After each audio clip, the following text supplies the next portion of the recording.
Active నుంచి passive voice లోకి మనం మార్చేటప్పుడు డబుల్ ఆబ్జెక్ట్ ని ఎలా మార్చాలి మన రూల్స్ ప్రకారం చూద్దాం. ఇక్కడ for example my father presented me watch. ఇక్కడ మీ అనేది ఆబ్జెక్ట్, వాచ్ అనేది కూడా ఆబ్జెక్ట్.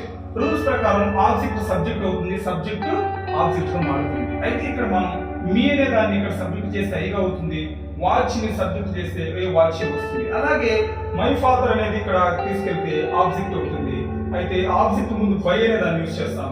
అయితే ఇక్కడ కామన్ గా మనం యూజ్ చేసేది ఏంటి అంటే ఇది V2 కాబట్టి మనం రెండు చోట్ల వాస్ ప్రెజెంటెడ్ అని రాస్తాం. అయితే మరి ఇక్కడ మనం ఇక్కడ మిస్ చేసి ఈ ఆబ్జెక్ట్ లో ఏదో ఒక దాన్ని మనం ఇక్కడ మిస్ చేసాం కదా. ఇక్కడ మిస్ చేసిన పార్ట్ ఏంటి, ఏ వాచ్ వచ్చేసింది కాబట్టి మిస్ చేసింది మీ అనేది రాస్తాం. కానీ మీ ముందు మనం టు అనే ప్రిపోజిషన్ వాడతాం. అలాగే ఇక్కడ మిస్ చేసింది ఏంటి, ఈ ఆబ్జెక్ట్ లో అన్నప్పుడు మనం వాచ్ అనేది దాన్ని మిస్ చేసాం కాబట్టి ఇక్కడ ఏ వాచ్ అనేది రాస్తాం. సో ఇలా మనం డబుల్ ఆబ్జెక్ట్ ని సింపుల్ గా మనం మార్చేయచ్చు.